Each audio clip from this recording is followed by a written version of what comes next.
Issues तो बहुत सारे हैं। हम लोग अभी वैकेशन के बाद आए हैं, तो अब हमने जो है लॉज को के साथ इंटरेक्शन हमारी शुरू हुई है, तो हमें पता चलता गया। अब जैसे बेसिकली जो स्टेटमेंट रिकॉर्डिंग का या एविडेंस का जो इशू आया, जो पुलिस स्टेशन में रिकॉर्ड होगा।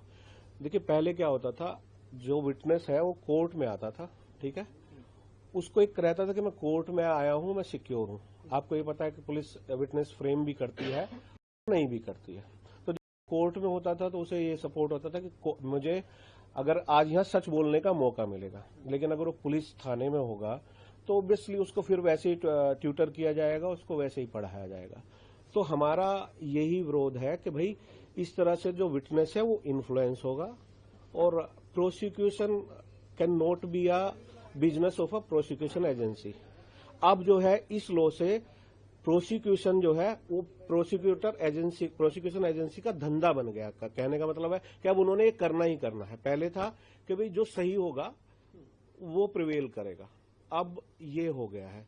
तो हमारा यही विरोध है। बाकी हमारे चेयरमैन साहब ने इसका डिसीजन लिया है, सब इससे पुलिस के हाथ में ज्यादा पावर आ जाएगी ऑब्वियसली।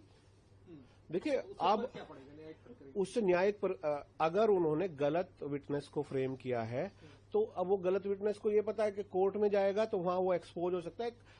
कोर्ट का माहौल होता है और प्रेशर होता है, और वो फिर जो है क्रॉस एग्जामिनेशन के टाइम पे फेस करता है डिफेंस लॉयर को। तो अब जो है वो उसको वहां पर पुलिस वाले की सपोर्ट है, और उसको एक पुलिस का माहौल तैयार है। उसको पहले ही समझाया जाएगा कि क्या हो सकता है या क्या नहीं हो सकता। वो ट्यूटर नहीं होगा, ठीक है। यहां वो जज के सामने होता है, डिफेंस लॉयर के सामने होता है, और इवन प्रोसिक्यूटर के भी सामने होता है। अब प्रोसिक्यूटर बैठा है 10 किलोमीटर और जो है वो वहां बैठा है। तो यही हमारा विरोध है। तो अभी और भी बहुत सारी समस्याएं, जैसा कि चेयरमैन साहब ने आपको बताया होगा, तो उन्हीं को लेके अभी हम जो रिसर्च कर रहे हैं, हमारी सर ने टीम वगैरह बना दी है, मीटिंग्स चलेंगी, और रिसर्च के बाद अगर कुछ और सामने आता है तो सरकार के सामने रखेंगे। और हमारे कोऑर्डिनेशन